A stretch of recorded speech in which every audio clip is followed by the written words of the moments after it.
Dyke Show. With its upbeat theme and fresh-faced stars, The Dick Van Dyke Show might have looked at first like any other early 1960s sitcom. But Mary Tyler Moore's Laura Petrie, a housewife married to Dick Van Dyke's comedy writer Rob, were actually staking out new turf. I see you! Rob and Laura were a modern couple. You know that these people have sex. I'm gonna have to miss the play. It came across as a real marriage. We're getting fights about who knew the most. I didn't hear you come in. With more than a few of those standoffs ending with Laura's trademark refrain. Oh, Rob! Oh, Rob! Oh, Rob! Oh, Rob! Honey, if you love me, don't touch me. I think the first, oh, Rob, well, she's found her character. This was a great couple. Bill Persky was a writer and a producer on the show. They loved one another. Honey, you're probably very tired. Why don't you They take a nap? respected one another, and they got into all kinds of trouble. Of course, I had a crush on her almost instantly. I think the greatest compliment we ever had is that most people thought we were married in real life. Everybody thought we were actually married, which is, I think, the highest compliment I've ever had as an actor. Why didn't you tell me this in private? Carl Reiner created the series. No, your place is on network television. She was grace personified. When she and Dick did a soft shoe to You Wonderful You, I melted, as audiences did all over the country. She was the essence of femininity.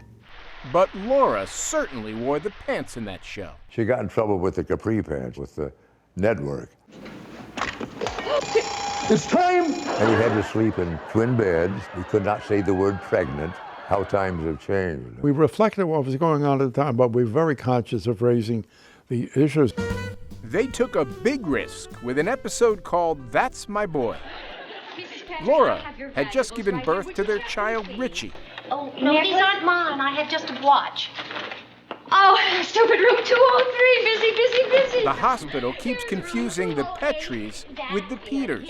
Well, goodbye, Mr. and Mrs. Petrie, and I wish you a lot of luck with her. Her? Oh, I'm sorry, him. Baby boy Peters. No, Petrie. Whatever. And when the Petries come home, Rob is convinced they have the wrong baby. Well, I hope our baby's as cute as this one. Rob, that is your baby. Oh, I hope so. I am staying right He invites the here. Peters over to make the switch, and when Rob opens the door, Hi, we're Mr. and Mrs. Peters. Come in. It was the longest laugh I've ever experienced in my entire show business life. We just cut the cameras because they laughed and cheered. It was amazing. but this groundbreaking episode almost didn't happen. When Carl brought the premise to the network, they said, you can't do that. Well, hang on, why? Because it was right at the beginning of the civil rights movement. There was a lot of unrest. Fellas? So they weren't going to let him do it, and Carl said that he would quit the show if they didn't. Mary Tyler Moore had created the kind of wife women across America could recognize. In a country about to undergo tumultuous change, they were seeing themselves. You don't know what you don't care about, then I'm certainly not going to tell you. My God, she was a consummate artist. She was an actress.